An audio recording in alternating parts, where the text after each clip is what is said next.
We're coming at you from 97.7 FM, KCYP, the city, here in McAllen, Texas. The McAllen Creative Incubator. Used to be the old McAllen Library. So we're here with the Bitcoin Otter Show, and we are glad to be here with you. We got a lot of stuff today. I might not go through it all.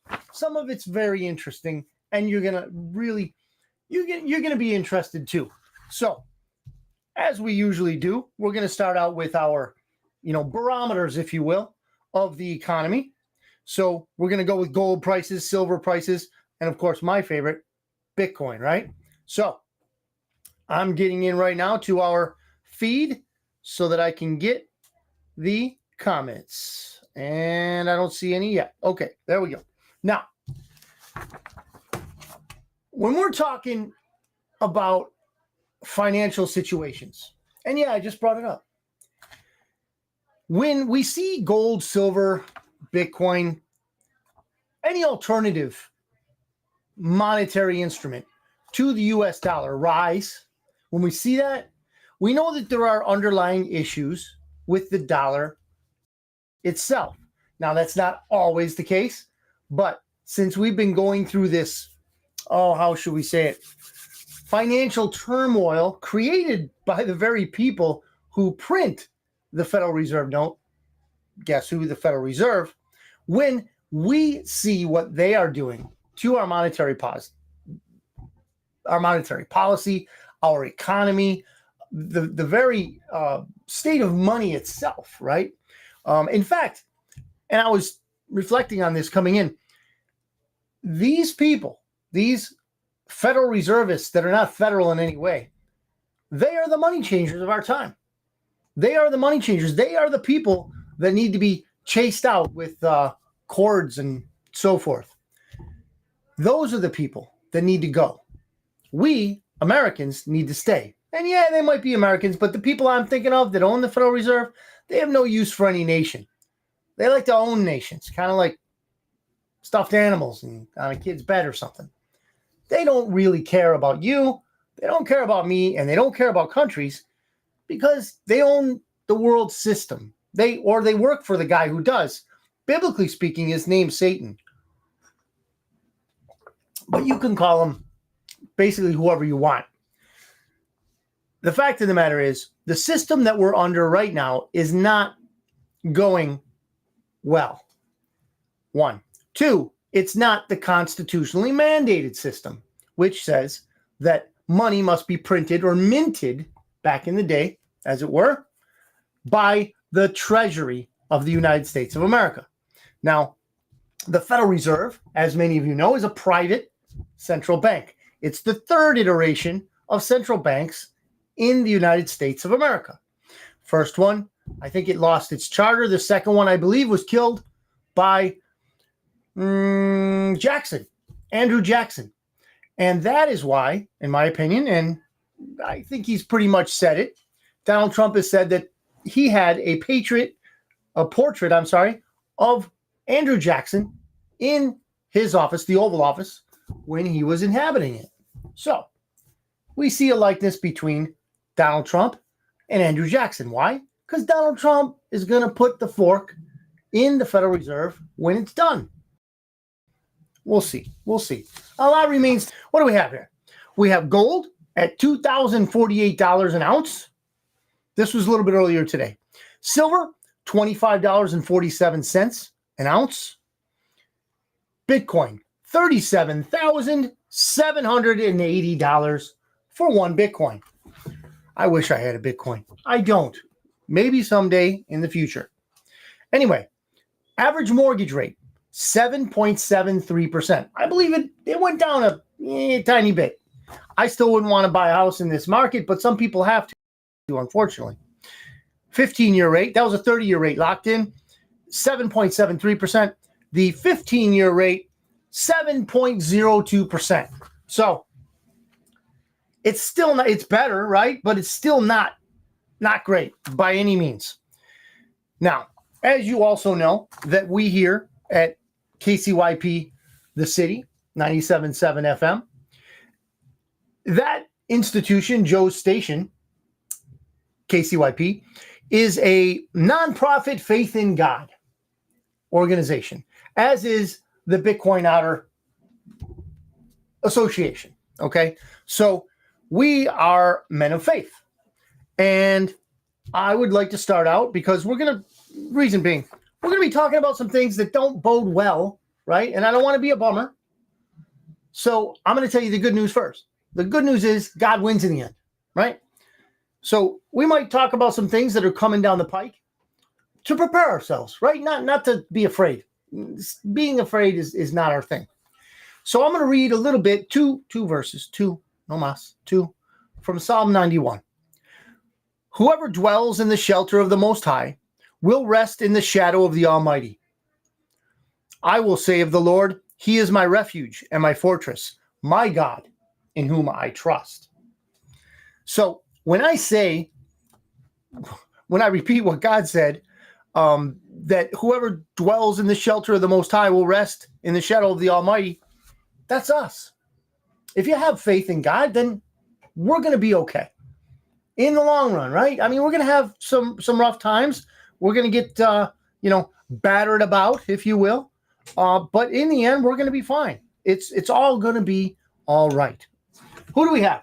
Marcos, good to see you. Doc Esmer, glad to see you're with us today. 7, all right. And Arnold, glad you guys can make it today. Hopefully we'll have more in there. But for now, you guys got any comments or whatever, and you want to talk about something, throw it in the comments there. I'll keep an eye on that. I have to take my glasses off to read, unlike most people. So yeah, if you want to say, oh, Otter's not normal, you'd be very right. So this is from Blockworks. So we're going to go with a little bit of crypto news, right? So Blockworks says, Binance's Zhao, it's Chinese last name, Zhao, ordered to stay in U.S. for now. Yeah, I did that on purpose. Anyway, Zhao's first name starts with a C, and I don't know exactly what it is. I don't remember. Changpeng. So Changpeng Zhao is named CZ in his nickname CZ, right? So he's the CEO of a cryptocurrency exchange called Binance, the biggest one in the world. Biggest one in the world. But he made the mistake of spending a lot of time here in the United States. Why is that a mistake? It's a mistake because the rats in our infrastructure that cannot allow someone to be successful without them having some of it are panicking. Because if you have anything that resembles success in any monetary instrument other than the Federal Reserve note, they don't like it.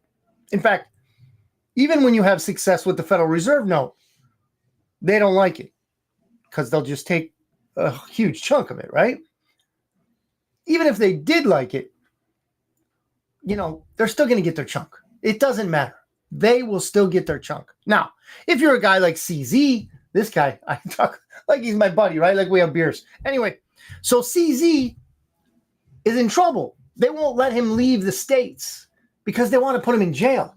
Or they're strong arming him maybe. It's a mafia thing. That's who these people are. Nothing more, nothing less, nothing better than mobsters, right? So they're going to strong arm this guy. And hopefully for them anyway, not for us, but for them, they're going to scare him a little bit. So Binance is worldwide, if you didn't know that. I've tried to get a Binance account. I haven't been able to do it for whatever reason. But now I'm happy that I didn't, because now they're going to be wrapped up in lawsuits and all this, Justice Department. Sue, glad to see you, Sue. Justice Department mumbo jumbo, if you will. So basically, let me read a little bit here. Zhao and the exchange he founded pleaded guilty to violating U.S. anti-money laundering laws last week. This is ironic, isn't it? Money laundering.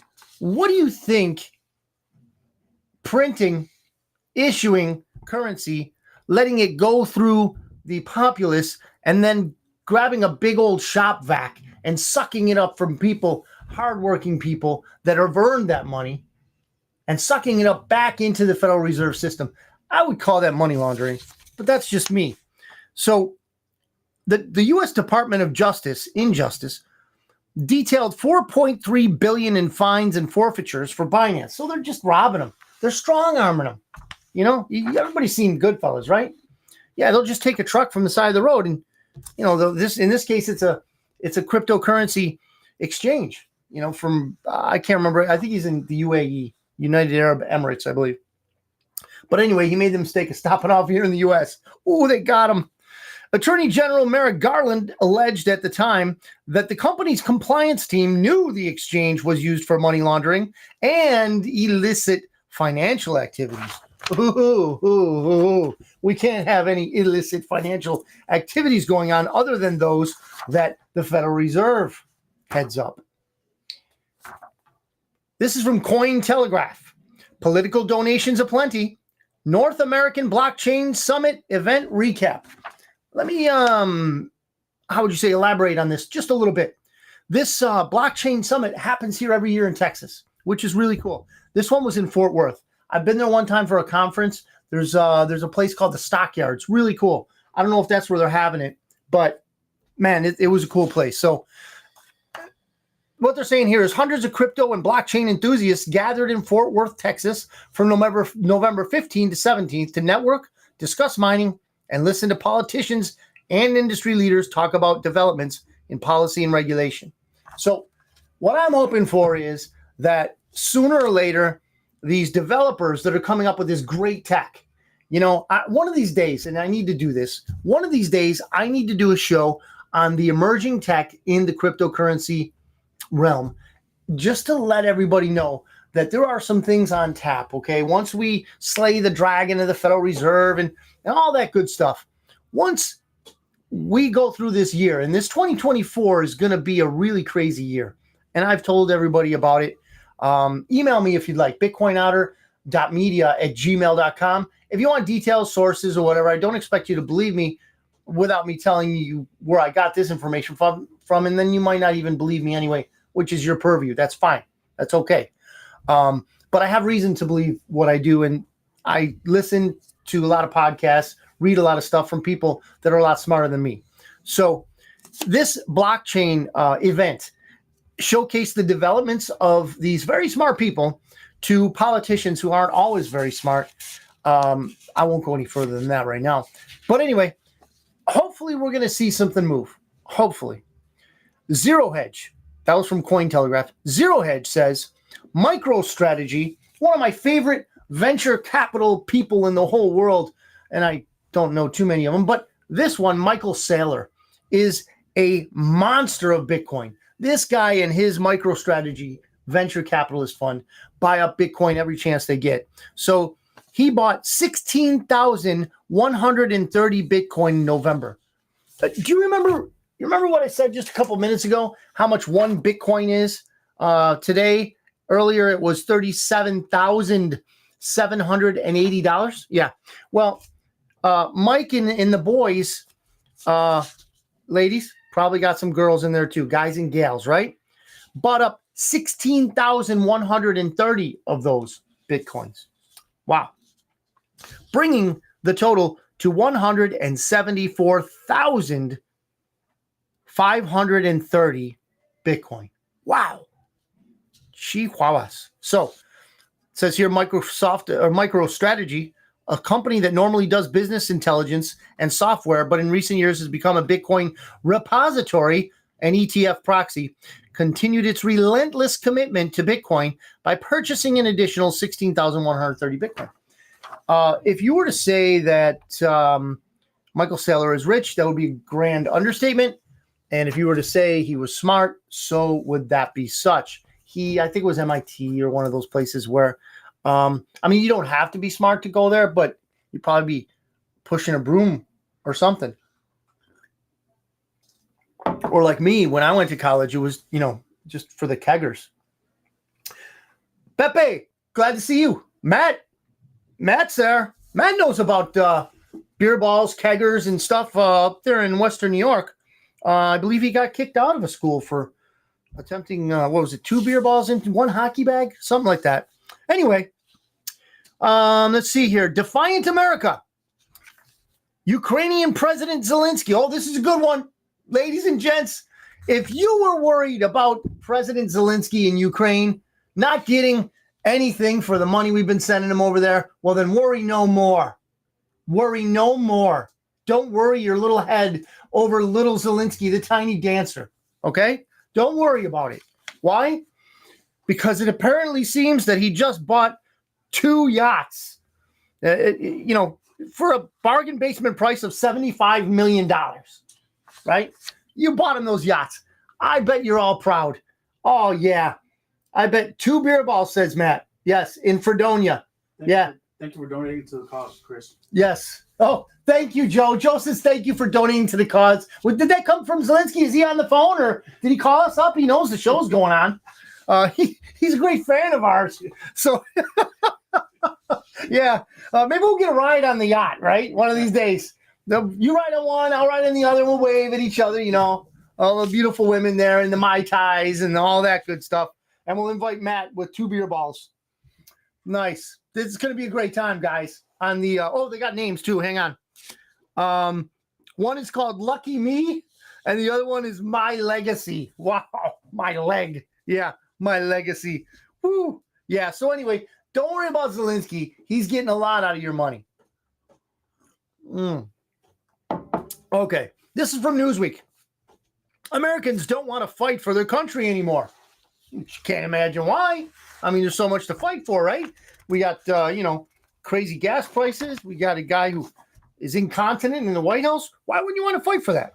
A majority of American adults would not be willing to serve in the military were the U.S. to enter into a major war. Recent polling has found while public confidence in the armed forces appears to be waning. Okay. Why would I highlight this particular article, everybody? Here's why.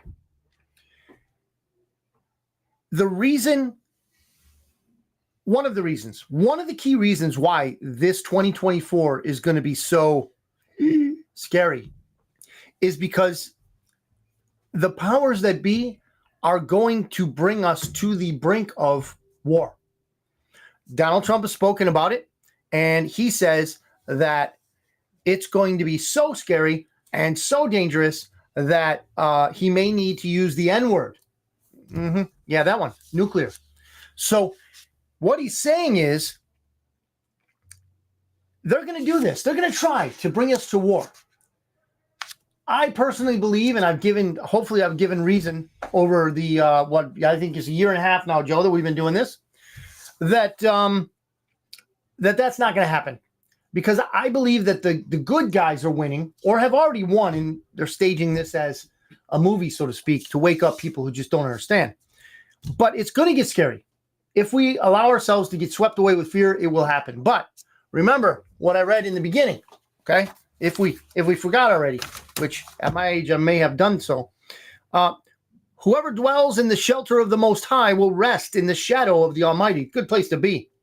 I will say of the Lord, He is my refuge and my fortress, my God in whom I trust. So I'm going to put and continue to place my trust in God. So I'm not going to worry about this. It might get scary, but I think we're going to be okay. A lot of stuff's going to happen this 2024, ladies and gents. No time to retire now. So that's the Newsweek thing. Nobody wants to fight in our military. So when they bring us or want to bring us to war, what does that mean?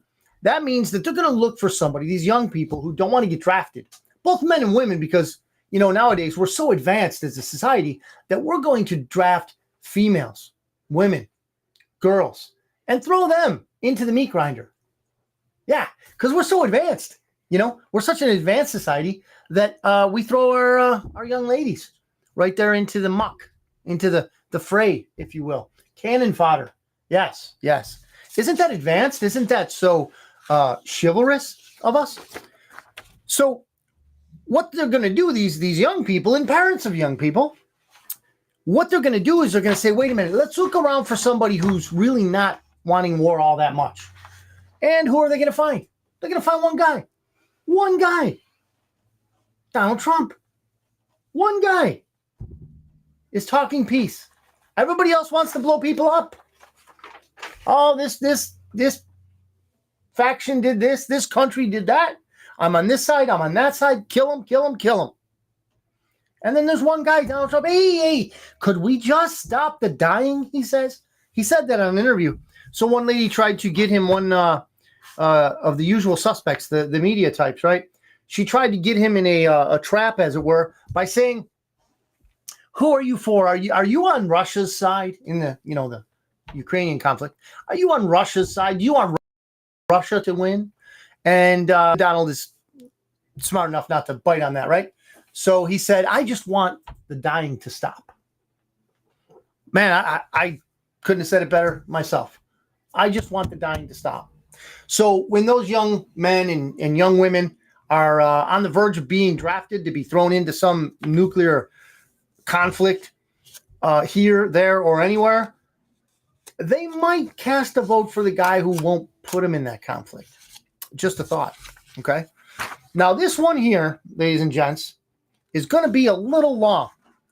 I don't have to go over it all. I could probably summarize it, but I think it's very important, and here's why. If you've been paying attention and you haven't been under a rock, you realize that Twitter turned into a company called X. That company is owned by Elon Musk, whom many people call the richest man in the world, which we are not foolish enough to think that the name of the richest man in the world would actually be published, because we know who the richest men of the world are. Those are the owners of the Federal Reserve, right? You think you're richer than them? They'll just keep pressing enter, and the zeros will just keep adding up. You can't beat them because they create the false money, the money changers. They did that a while back. They changed gold into paper, called it money, and we believe it. And we work for it. Some of us for 60, 70, or 80 years before we die. They like it when we die. Anyway, while Elon Musk is ready to let X die before he folds to advertiser blackmail, he is confident that the whole world will know that those advertisers killed the company, and we will document it in great detail.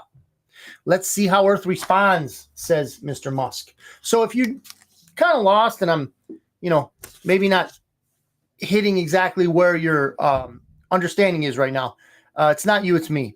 So I'm going to preface it with this.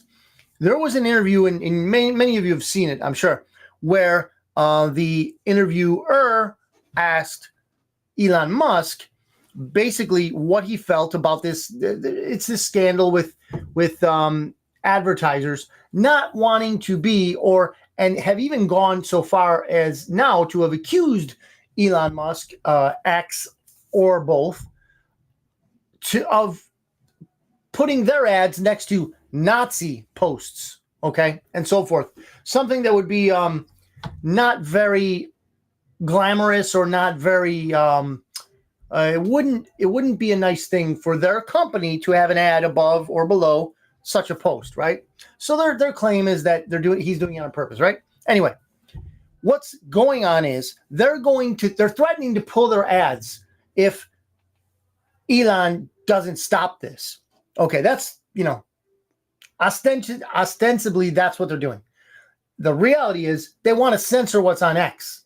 So they want to tell Elon Musk, listen, if you're going to have this content, I'm going to pull my ads. So on whatever it was, I don't know if it was TV or what.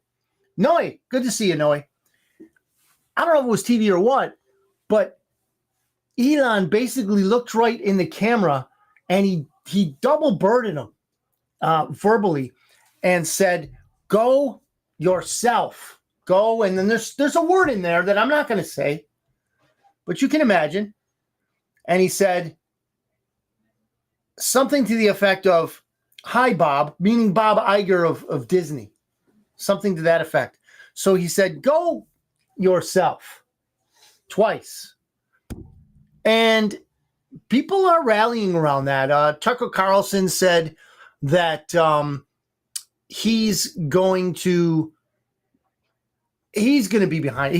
He's there. He's in the fray, if you will. A lot of people are coming up alongside Elon Musk right now, and Donald Trump, because I think it was Tucker Carlson that said that if Donald Trump was the gag order again, I think I have that in here also. The gag order was replaced by that crazy creature judge Engeron, right? Sounds like a Engeron. Sounds like a medieval evil guy from like a book series or something. Engeron, the Dark Lord Engeron. Yeah, he is. Anyway, this dust up between Musk and the advertisers has, and let me read off a few of these advertisers. They're no small fries. Disney, CNBC and NBC, Warner Brothers, Discovery, Apple, Sony, Lionsgate, Paramount, IBM, and Paris Hilton. Get out of here, Paris, you floozy. Anyway, so I, for one, am seriously considering maybe becoming a member of X. It's not Twitter anymore, so it's X. I think you pay $7 or $8 a month or whatever. But if he's going to lose money in ad revenue, hopefully if a bunch of us just become paid subscribers, he could just give them a triple. I don't know how he'd do that. I don't even want to. No, a triple bird, maybe. But suffice it to say, I hope he wins that battle, because X is turning out to be a place where you can at least get somewhat of the truth out there. Some of it is out there. Whereas on other platforms, basically the government runs them. And we learned that recently, unfortunately. So we're halfway through now. And as my expert producer, Joe, says, we will do a recap. First of all, you're watching us on either Facebook or YouTube, on either the 97.7 FM feeds or the Bitcoin Otter Show feeds. The main reason why we're here is 97.7 KCYP The City out of McAllen, Texas. Okay, we're on the FM dial. We're also going out to you with Radio Garden. That's an app we have that we're on. And the other one is, Joe? TuneIn Radio. TuneIn Radio. So Radio Garden, TuneIn Radio. You can get the show on those if you're on the move or whatever and you don't really want to watch. I do have a good face for radio, though. Anyway, you can listen to the show that way, or you can get us on the feeds, the YouTube or the Facebook feeds. So, in a recap, we went over Psalm 91 a little bit, in God whom we trust. Blockworks said that CZ from Binance, they're going after the usual suspects in the banking industry are going after him because he's making way too much money, and basically decentralized crypto is just way too much of a threat to the petrodollar, which doesn't exist much anymore anyway. So then we had the blockchain summit here in Texas. MicroStrategy buys 16,100. Wow, Bitcoin. So those are the kind of things that we were talking about. And then Elon is having a fight with X, his X company, against advertisers that don't like the fact that he's allowing people to speak truth on his platform. Here's one for you. A federal judge orders FBI to finally release Seth Rich's laptop. If you haven't been paying attention for the last, 7, 8 years, you won't know who Seth Rich is. Let me bring you up real quick. Seth Rich is the guy that gave the DNC, Democrat National Convention or whatever, Democrats, they had a server, and they had all their dirty laundry on it. And Seth Rich was a Bernie Sanders fan. So he thought that the Democrats played fair, and he thought that his guy had a good chance, and he did. Not that I like his politics, but Bernie Sanders had a real good chance.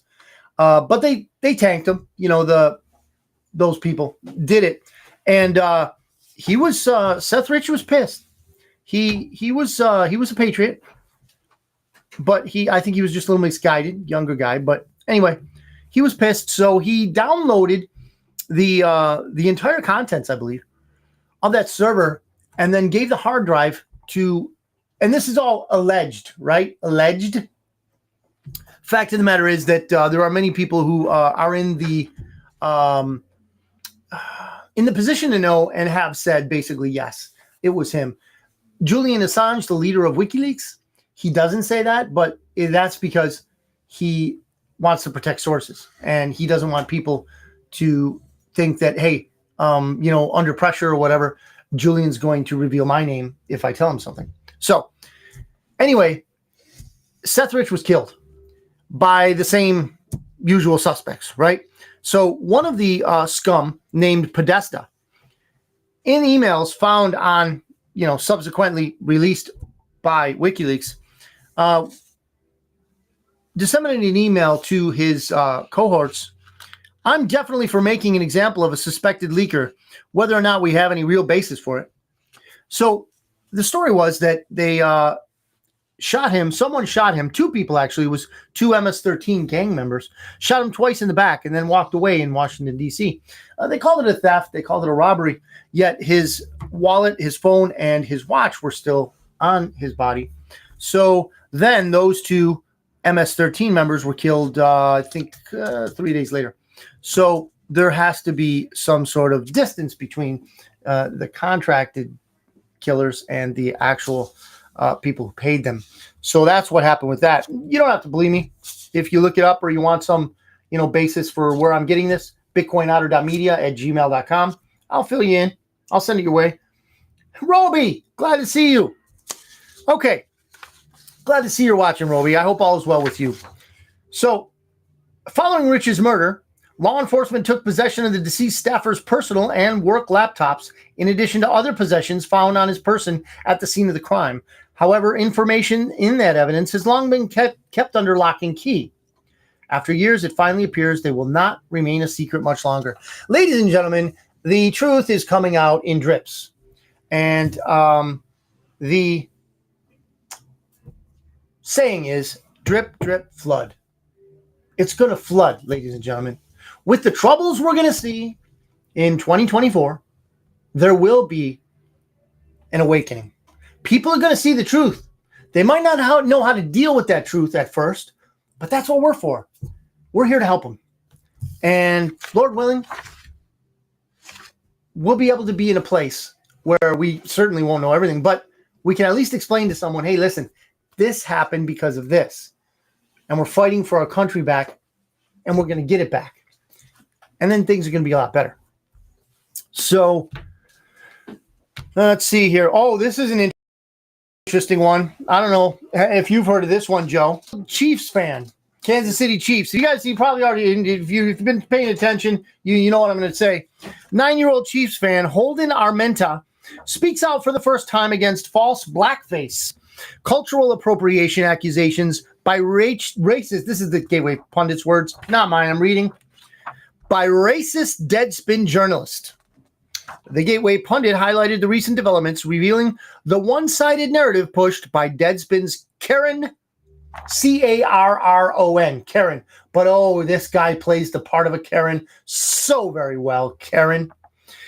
Karen Phillips, who mistakenly accused the child of racial insensitivity. Bottom line, the kid's a Chiefs fan. I don't know why he would be. Anyway, he's a Chiefs fan. Painted half of his face black, half of his face red, had this big headdress on, this Indian headdress on, okay? Well, there was a photo of his profile with the black side of his face, and this Karen for a communist newsletter called Deadspin. He's a writer for them. So he basically said that this kid was in blackface. He's 9 years old. 9 years old. But he selectively showed only the profile, the side where the kid had his face painted black. So basically people are rallying around this kid. People are basically saying that, hey, man, this is unjust. You're publicizing this kid. He's 9 years old. And then it comes out that not only was it not blackface, but this kid is actually the grandson of one of the chiefs of the local Indian tribes. What does that mean to you and me? He's an indigenous person. I said Indian, but an American, a Native American. And this guy, this Karen, is trying to lay accusations against this kid of being something, false because he's pretending, this, that, and the other. Well, he's not pretending. He is. He's a Native American. And then this guy, this Karen, doubled down. He didn't apologize. He didn't back off. He didn't, mea culpa. I'm sorry. I should have, could have, would have, didn't, whatever. No, none of that. He doubled down. It's incredible. The what's on these communists nowadays. Anyway, that was not good. Here's the last one that I have for today. And, last week we didn't have our show because of Thanksgiving, and I hope you all had a great Thanksgiving. And we're looking forward to Christmas. Hey, Joe, you want to know what I want for Christmas? What's that? Thanks for asking, Joe. I would like some more Donald Trump indictments. Could we please get some more Donald Trump indictments? Yes, Joseph is over here clapping. More Donald Trump indictments, please. He's only up by 50 points. We want to make it something in the 90s. So if one of you communists out there can whip up another indictment, man, that'd be like a Christmas gift for the Otter. I would really appreciate that.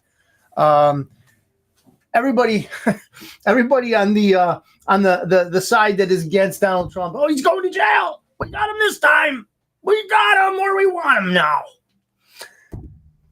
He's not going to go to jail. When are people going to learn that man is the cleanest, squeaky cleanest government employee in all of government? They've gone over his stuff again and again and again with a hair, with what do they call those? A fine-tooth comb. One of the things we use on the dogs, or they gets the ticks out and stuff. That guy is so clean. They have had so many investigations, so many special counsels, so many tax, investigations. That guy is clean. If they would have had something on him, don't you think they would have done something about it now? Don't you think it would have come out in one of the many impeachment hearings or whatnot? It's, ladies and gentlemen, Vero, good to see you, Vero. Good to see you, Vero. Don't you think that guy would have gotten his just desserts if he did something wrong? Okay, is he perfect? No way. No way. He tweets mean. He's a mean tweeter, I know. He's rude sometimes. Uncouth even. Says bad words. Indict him again. Please, give me that gift. Indict him again, Engeron and cohorts. Indict him again. His poll numbers need another boost. Okay? Just a couple more indictments and it'll be great. It'll go through the roof and we won't have to worry about anything. He'll just, he can dance through the election. No problem. Anyway, thank you for asking, Joe, what I wanted for Christmas. 94-year-old veteran. This is the Gateway Pundit again. 94-year-old veteran. 94. Could you imagine living to 94? That would be so... I don't know. 94-year-old veteran says he was kicked out of New York City nursing home to make room for illegal migrants. They're so polite. Illegal migrants, like they're pilgrims, right? So the veteran, Tammaro, Tamaro, I think it's Italian, not sure, lived in the Island Shores senior residence for 5 years. This is in New York. Before being evicted. He was evicted. 94 years old, veteran, served his country. 94, gee, that probably a World War II guy. They had claimed to be selling the building, the owners that is, Homes for the Homeless, the nonprofit that ran the senior center, arranged with the city to move migrants into Island Shores. You get it? Download veterans, 94, on board migrants. Why do you think they would do that? If the answer in your mind is money, I think you're on the right track. In September, 15 families of migrants seeking asylum were moved into island shores. These are my words right here. It's not in, I'm going to add a little bit here. With your tax dollars. So now, not only are we the proud co-owners of 2 yachts, we now own part of the island shores, and we're just letting, people we don't know stay there because we're nice, we're nice that way. We're good people. Oh man, I don't know. So Island Shores has been renamed Midland Beach Migrant Center. Woohoo! Wow, man, maybe they should have named it Lucky Me, like Z's boat, or My Legacy. The Lucky Me, My Legacy Migrant Center. That would have worked. That'd probably be more apropos, right?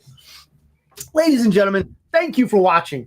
This is good fun for me. I hope it's fun for you.